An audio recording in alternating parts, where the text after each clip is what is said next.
I'm singing in the rain, just singing in the rain. What a glorious feeling, I'm happy again. I'm laughing at clouds so dark up above. The sun's in my heart and I'm ready for love. Let the stormy clouds chase everyone from the place. Come on with the rain, there's a smile on my face. I'll walk down the lane with the happy refrain, just singing and dancing in the rain. Good morning, folks. How is everybody in the midst of this lovely rainy weather that we've been having? Can you believe this? I tell you, how many times have we said this year, my gosh, can you believe the weather?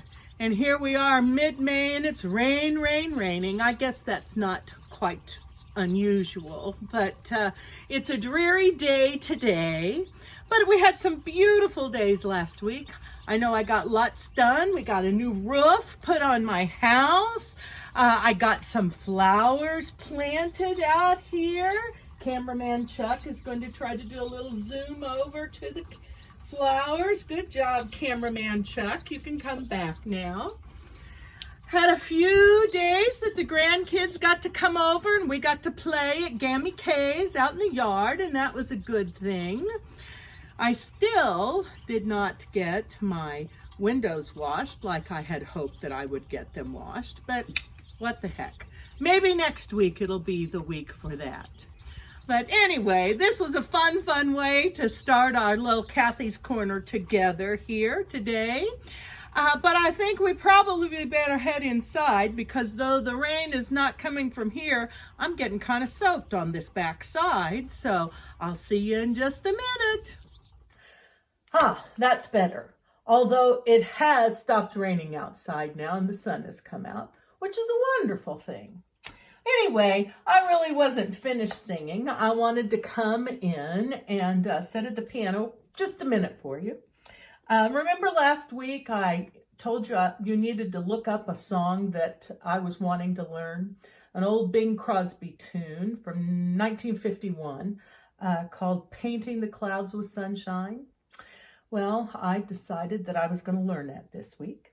And I went to the computer and Googled it and found the sheet music, printed it off, but yikes, it was not in my key.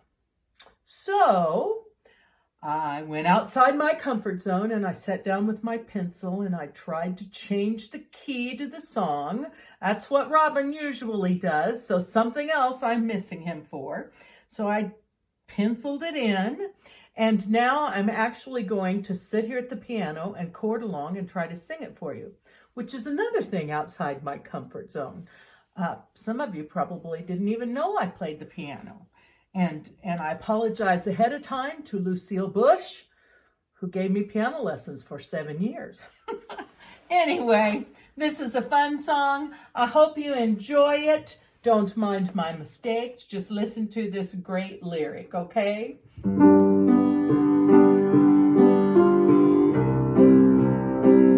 When I pretend I'm gay, I never feel that way. I'm only painting the clouds with sunshine. When I hold back a tear to make a smile appear, I'm only painting the clouds with sunshine. Painting the blues, beautiful hues, colored with gold and gold rose, playing the clown, trying to drown all of my woes. Those may not seem bright, they'll always turn out right if I keep painting the clouds with sunshine. Let's try it one more time. Maybe I'll sing the lyrics right. The context don't fit this either. When I pretend I'm gay, I never feel that way. I'm always painting the clouds with sunshine. When I hold back a tear to make a smile appear, I'm only painting the clouds with sunshine. Painting the blues, beautiful hues, colored with gold and old rose, playing the clown, trying to drown all of my woes. Though things may not look bright, they'll all turn out all right if I keep painting the clouds with sunshine. If I keep painting the clouds with sunshine.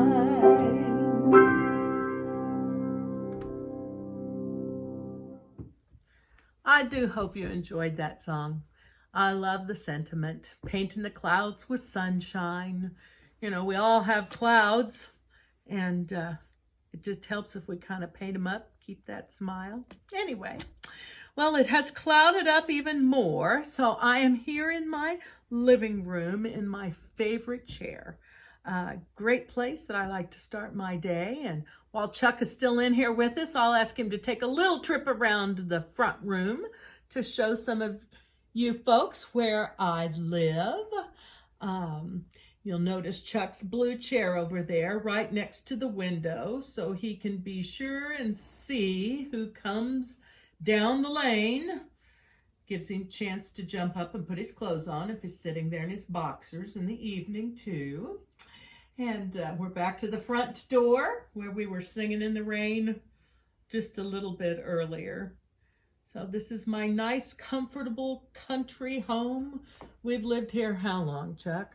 Since 1984. Since 1984. He's much better with numbers than I am. So thank you for taking us on that little trip around. It's been suggested that I do chat with Chuck sometime, but we're not going to do that today. Chuck's got to go out to the barn. He and Jackson are going to work on the disc, they tell me. So anyway, I'm here in my chair, my special chair. This chair used to belong to my mother. We picked it out on a shopping trip, probably about 6 years ago now. And I'm glad that it ended up in my house. It's a good place to sit and think of Mom. I hope all of you had a nice Mother's Day, you moms there that are listening today. Anyway, I spend my mornings here, or most every morning that I can, in my chair. I feel like that's a good place to start the day. And I think Cindy Miller and I must be sisters at heart, because she wrote a piece a few years ago that talks just about spending that morning in her chair. How do you like to wake up in the morning? Are your feet running before they hit the floor? Do you enjoy your first cup of coffee in a travel mug? Worse yet, do you have to wait to work to grab your first cup of coffee? I love my coffee pot that has the coffee waiting for me the minute I get out of bed. The aroma of coffee wakes me, and I stumble into the kitchen and I pour that first cup. I carefully choose from my assortment of one-of-a-kind cups that I enjoy for this early morning ritual.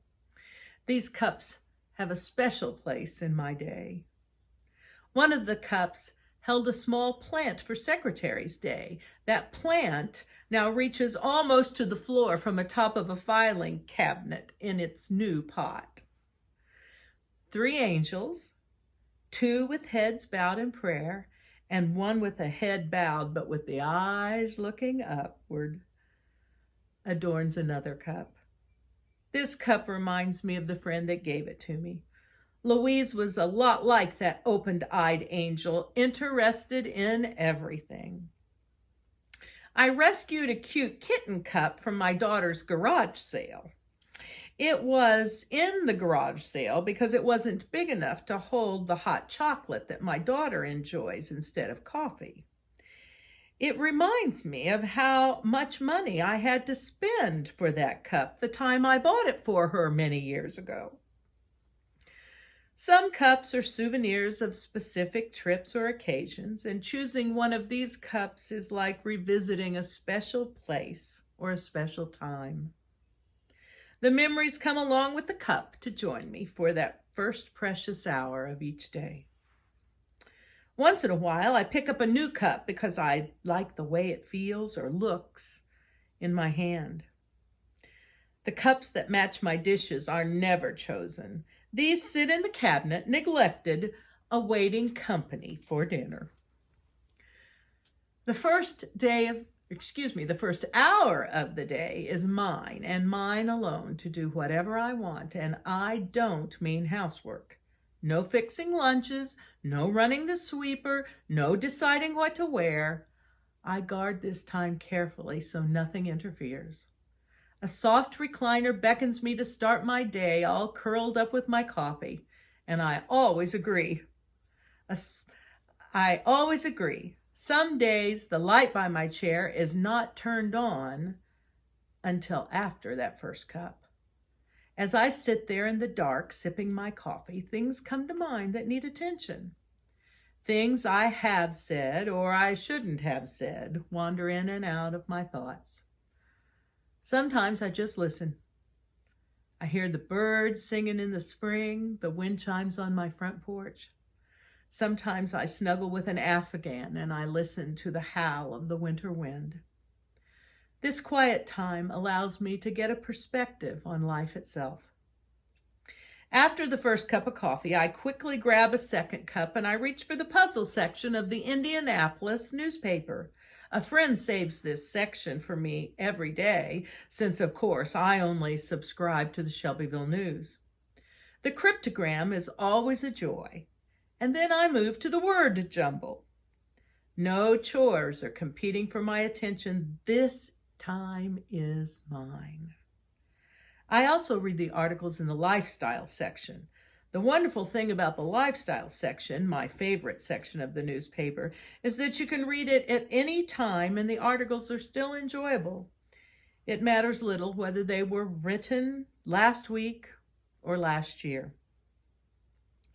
Next, my time is spent with my daily devotion and other reading material that I might choose to read that day. Even my dog seems to respect this hour, many times waking up for his morning walk just after I have finished with my hour. Many days I do not return to this chair until late in the day, when most of the chores are done, and you guessed it, my feet are up and immediately I fall asleep in my chair. Even if I've been late all the night before, I still get up to enjoy my hour 7 days a week. After this hour, I feel ready to face the world and the problems and the joys of the day.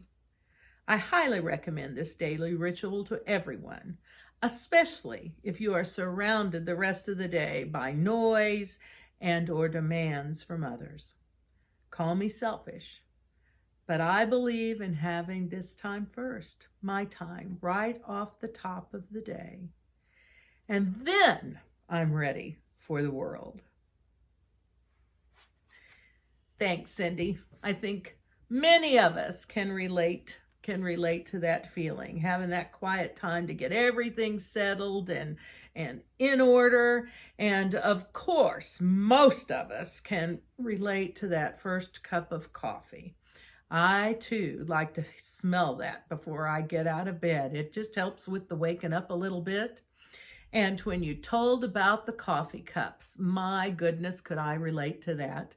I have so many different coffee cups up in my cabinet and honestly only use just a few of them. But I brought a couple of them out to show everybody. This cup is a fun cup. It has corn on it. And this belonged to my mother-in-law. Pat Miller, who has been gone for many, many years now. She had lots of coffee cups, and her thoughtful daughter, Mickey, decided that she would give everyone a cup after Pat passed away, instead of putting them all in the garage sale or Goodwill. And she wrapped them up for us at Christmas time. She had given this one to Chuck, of course, because he's a farmer and had corn on it. And even being a big guy with big hands, if he's going to get coffee cup in the morning out of the cabinet, this is the one that he always chooses, the corn cup. I think that's fun. Now, he could choose this one, the Triton Central Golf Cup, that's just way too huge, but it's almost too heavy by the time you put the coffee cup, or put the coffee in the cup, so it hardly ever gets used. He does use this one occasionally, the IU cup, but if I want to show you the IU, I have to hold it in my left hand, and that's really awkward. So it's a nice red cup. This is a fun cup I bought at Cracker Barrel. I just loved it. I thought this will be my springtime cup a few years ago. I loved it because on the inside of it, it has writing. It says, "Live today, cherish yesterday, and dream tomorrow." It has little butterflies on it, and it's got this darling, darling little scalloped edge. Just fit in my hand right. But what I didn't realize was because of these little scallops, the first time I put it up to my mouth and drank, it ran out both sides of my... So anyway, I can drink with this. You just have to be careful. So it usually is setting up in the cabinet most of the time. Here's the one that goes with my dishes.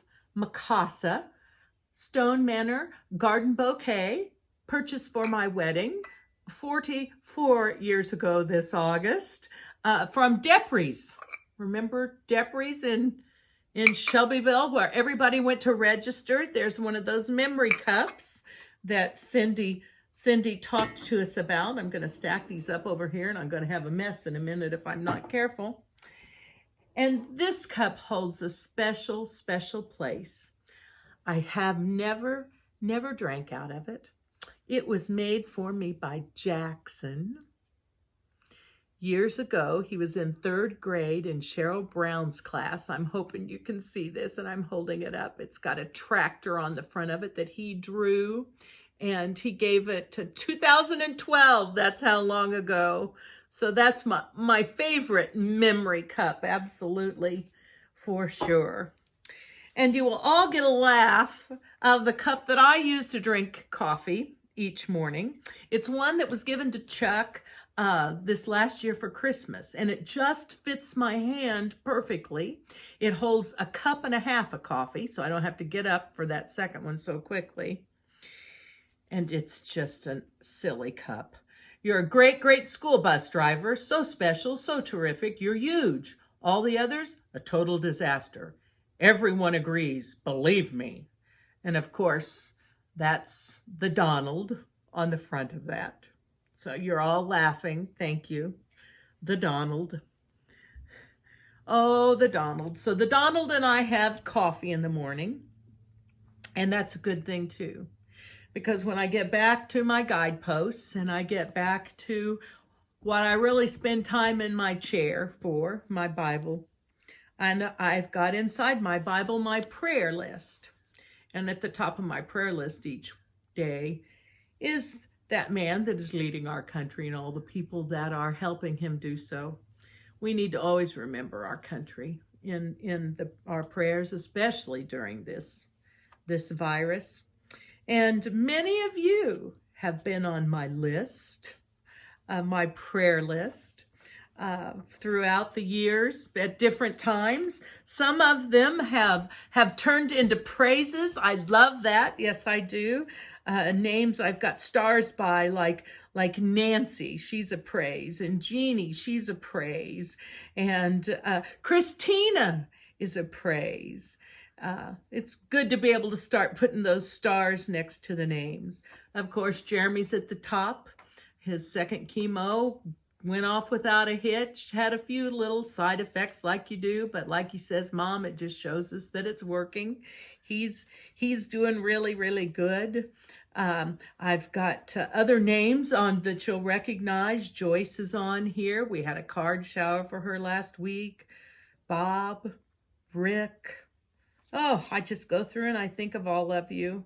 Isabel, all of you that I'm glad to have on my list in my chair with me in the morning, for sure.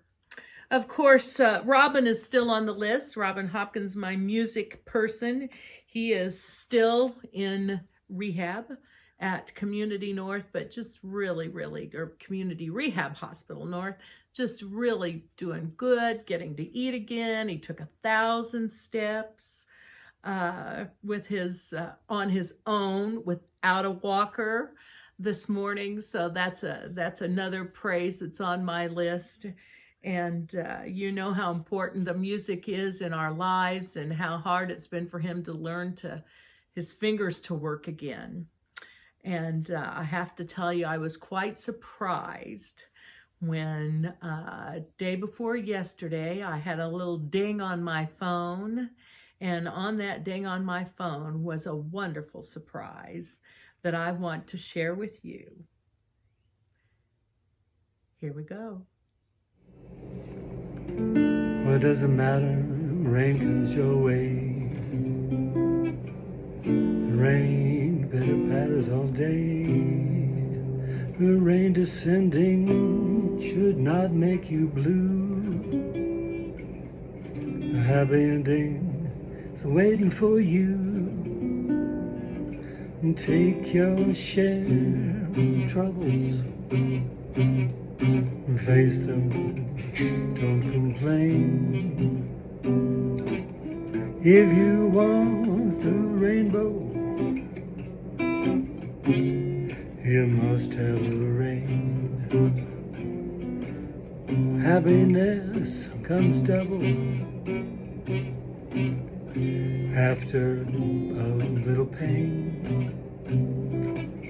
If you want the rainbow,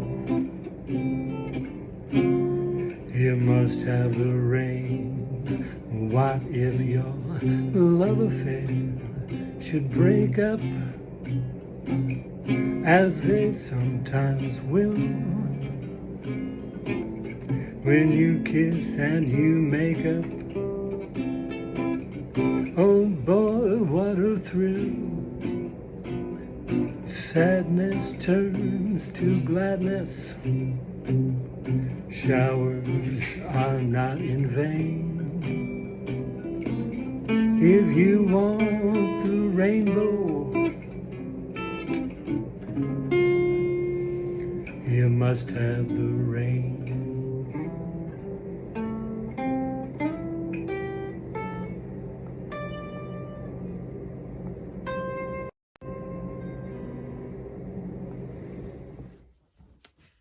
Could you believe that? I was so excited. Not only was he able to play the guitar, his fingers worked up here and his fingers worked down here, but his voice was strong enough to sing. He recorded that on his iPhone, like we're recording these little segments, and he didn't like the ending, so he re-recorded the ending and then edited it. So that meant his fingers were working this way too. So that's a great, great thing. And I say thank you for all those wonderful things that are happening.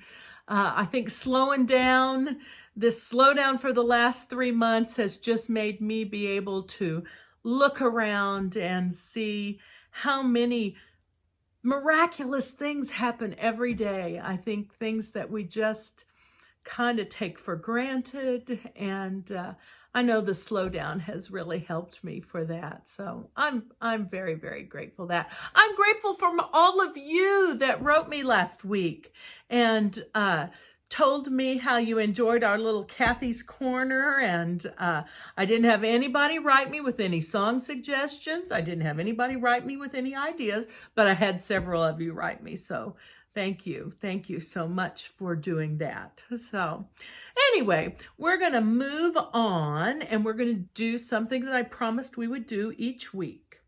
But this one is going to involve a road trip. I'm going to get in my car and we're going to drive to the other side of Shelbyville. And we're going to meet with somebody who is very special to me. Someone that I would bet that all of you know. And somebody I know I have missed a lot. So just give me a few minutes and I'll have another surprise for you.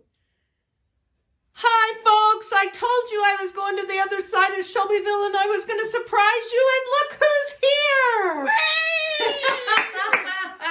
It's Janet Cox, the game lady. How you doing, Jan? Mighty fine for an old lady. Oh, you look mighty fine. You look mighty fine. Thank you so much for opening up your home to me today so that you could be our guest on Kathy's Corner. Tell us what you've been doing during this isolation period. Well, I've been teaching my dog not to climb the fence and not to climb under it. She's learned to be an escape artist, and then she wants to run, and I'm supposed to chase her. Oh. And the other day, she jumped off of the steps and knocked me down, and I laid there and wallered in the grass for a while. I couldn't get up. Oh, my gosh. How big is this dog? Oh, she weighs about 100 pounds. Oh, Janet, you don't weigh 100 pounds. Oh, my gosh. Did the neighbors have to come and help you? Or? Yes. Oh, for Pete's sake. For Pete's sake. I see you got a cane there. Is that from that trip out with the dog, or is that just to kind of... That's to keep me standing up. Okay.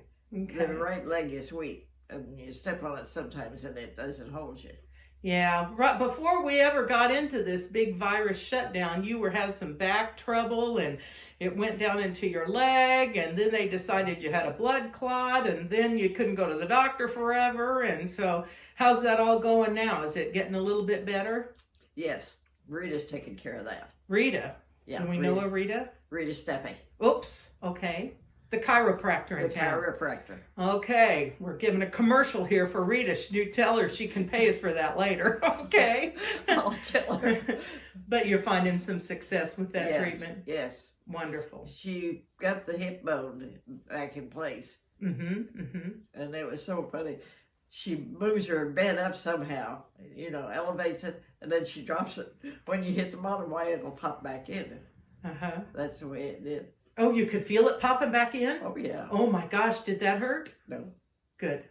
But when he stood up and it didn't hurt, that was wonderful. Oh, I bet. Yeah. When you finally get rid of pain when it's been around, for sure. I know that makes a difference. So, well, I'm so excited that we are here today filming our game lady. For all of you that are just tuning in and don't know Jan, which I can't imagine that there are many people out there that way, Janet is known as the game lady for Shelby Senior Services. She has gone out to all of our satellites in Waldron and in Morristown and Fairland, and has helped us with games from the get-go. And she's always bringing in things, and we're thinking, why has she got all this stuff? Just let me, I'm not a very good camera person, but let me just kind of give you a trip around this room of hers and show you all of these games that she has, from ceiling to floor, all the way back there behind the door. Look at that. Chuck, you're not losing your position as the cameraman because I'm really, really, really lousy at it. So she's got all kinds of games there just waiting for us to play. And do you go out and buy all these games, Jan? Most of them come from Goodwill. Do they? So you're only paying a couple dollars for them. Well, I know a couple of them I looked at here before we started, and they're brand new. They haven't ever been played. Oh, yeah, you find them that way. My goodness. So for those of you that are wondering what you ought to be doing at home, if you've got something in mind you're looking for, I'd say it'd be safe to call Jan. She's probably got it here on a shelf someplace. And they can teach it. They can learn how to play it and then teach us. That sounds good to me. That's a good point, because many of the games that you have here are board games. And I just came from the senior center, and they told me that we're not going to be able to play board games when we first start back because of the social distancing rules. We have to kind of ease back in and be sure we're not going to have a big resurgence of this daggone virus. And so we've got to be creative and play games far apart. But if somebody wanted to learn a game at home with their little circle of friends that they may be doing things with, they could have it all down pat and it'd be something new and would ease up your job when you come back, right? Right. That'd be a great idea. That'd be a great idea.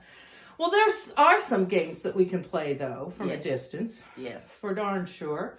We kind of have been talking about that, and kind of along the line of David McDaniel used to come from the State Museum and do the Liar's Bench with us. And you loved that game. Yes, that was one of your favorite. You thought of a fib that you were going to tell me today when I walked in. What was it? I'm the Shelby County game lady. Yes. And I own more games than anybody in Shelby County. And is that do you belong on the Liar's Bench for that? Yes. I don't know. I would like to hear from anybody out there that thinks they've got more games than you do. I'll bet that there's at least, have you ever counted them? No. Oh, I'll bet there's at least 300, 400 games stacked in But this then room. you've got probably half as many in the truck. You've got this many in your truck, too? The truck's full. Oh, Jan, you are the game lady. I don't think anybody can. I think that they would call that fact. That would not be a lie. In fact, speaking of fact, I had a game laid out here on the table. A couple of things that I'm going to take home with me to look at. A couple of them are music games that I think we might be able to play. She's got one laying there. I won't even tell you what. I'm not going to say it out loud. I don't think I can do that on camera. All right. But she's got one called Fact or Crap. And I've looked at it, and I think that it looks kind of cute. So I'm going to play just a short game with the game ladies. Are you game? I'm game. You're game. Jan's game. Okay, Jan. Here is one of your questions. You would embroider rather than bake a sampler. Is that fact or crap? That's fact. Oh, she's smart. Yes, she is. How about sailors believed that eating an albatross brought bad luck? That's true. Woo, 2 for 2. I am impressed. And I don't even know what an albatross is. I'm not sure either, but it sounds good. You did good. Okay, here's one. Not that you've ever had any experience with this. Authentic tequila liquor is made from cactus plants. Yes, that's true. You know, I didn't know that. Learn something new every day. Okay. There's something else that comes from it, but I can't remember what it is. From the cactus plant, stickers that stay in my finger when I get too close. Oh, I've got one more.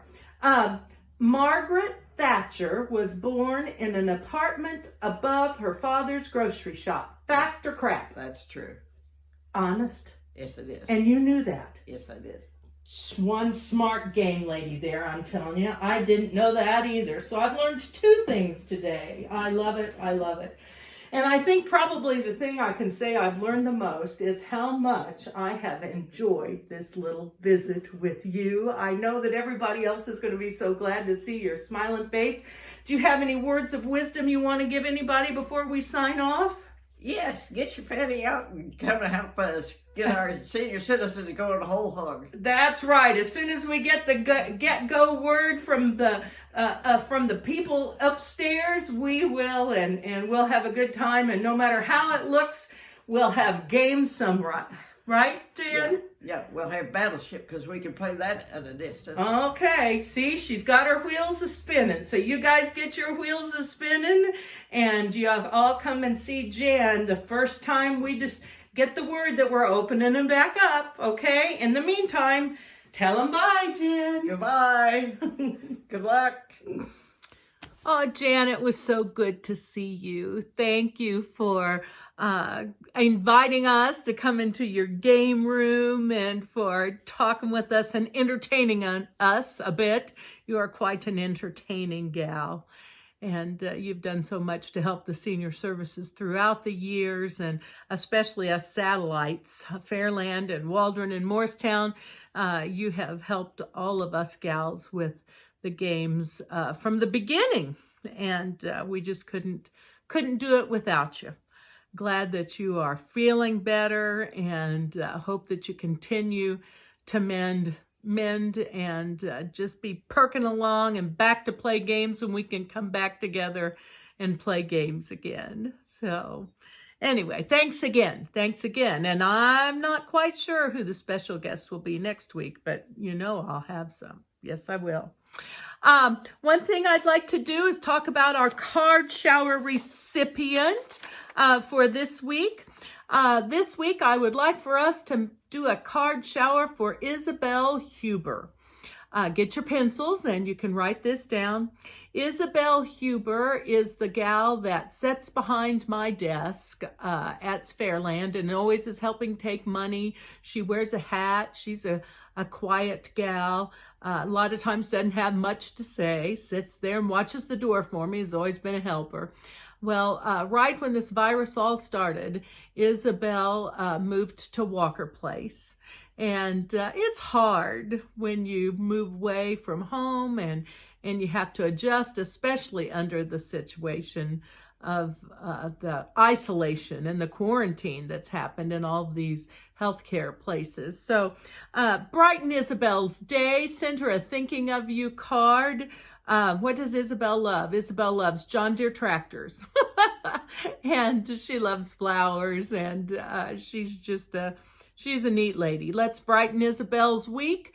Isabel Huber, Walker Place, apartment 25, 2216 North Riley Highway, Shelbyville, Indiana, 46176.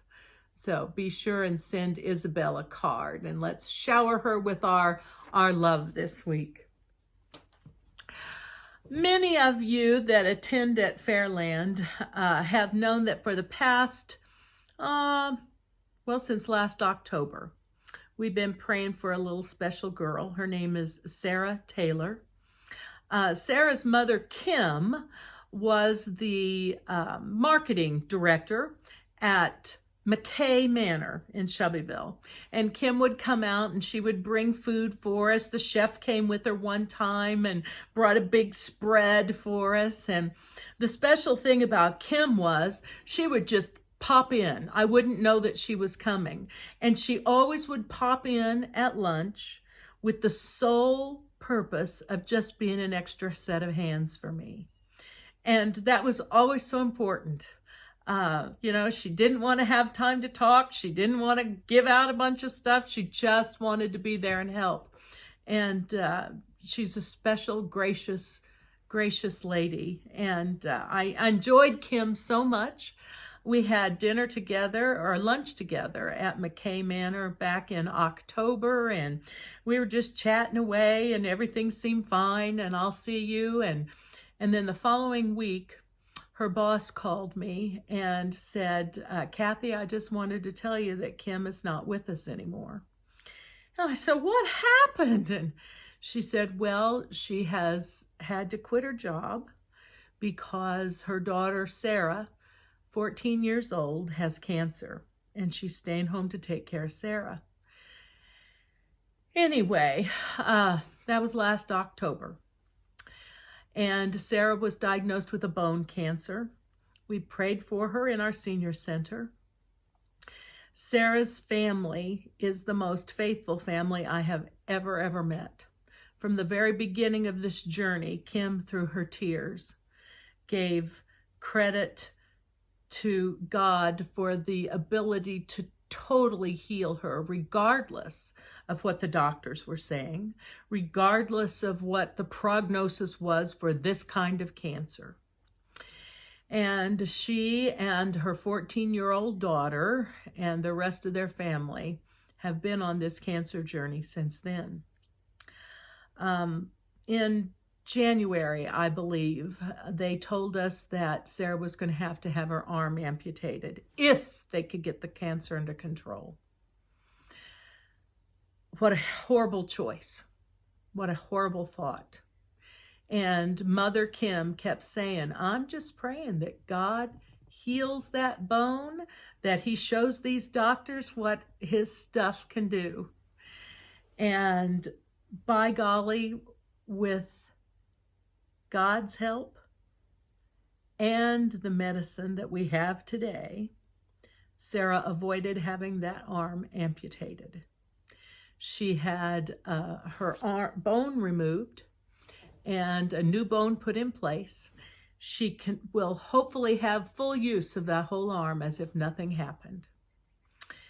She still has a couple of spots in her lungs, but they believe fully that the lung spots are going to be taken care of too. So I wanted to share that. Kim wanted me to thank all of you for your prayers.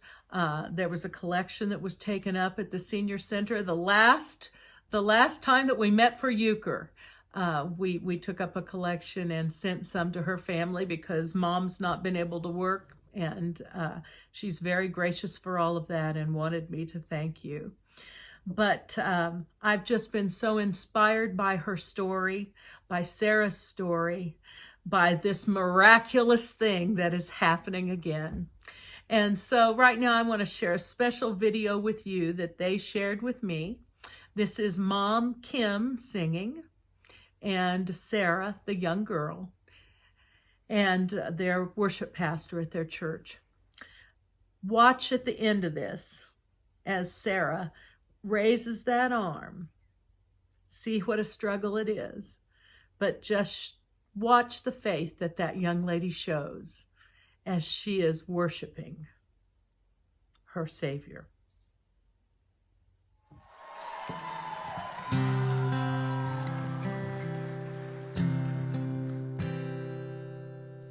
Hold me now in the hands that created the heavens. Find me now where your grace runs as deep as your scars. You pulled me from the clay. You set me on the rock. You called me by your name, made my heart whole again.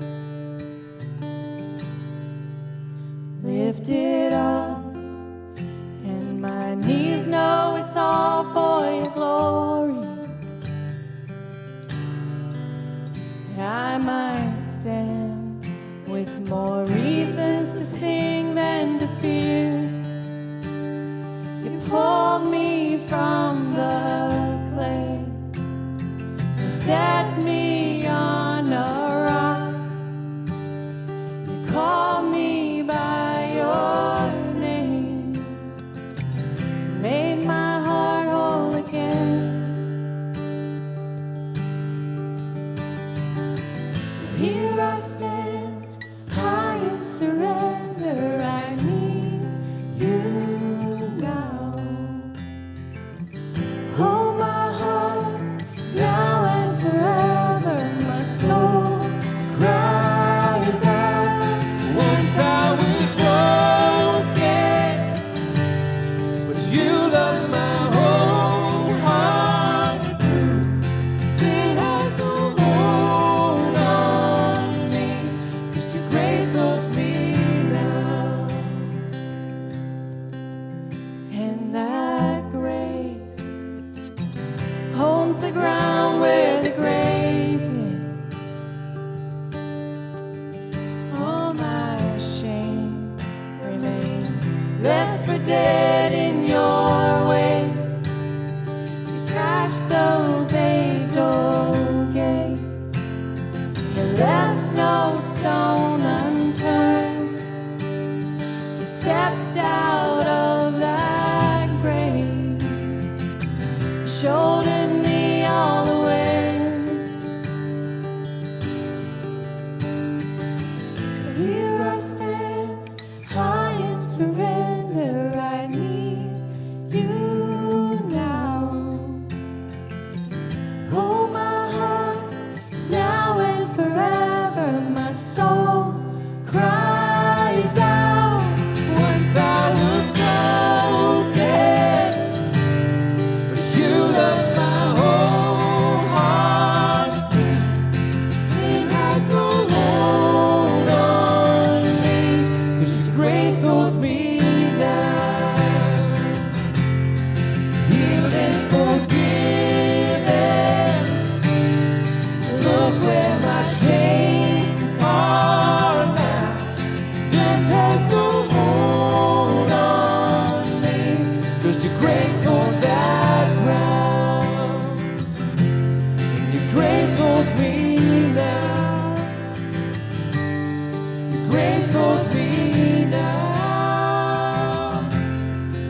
grace holds me now.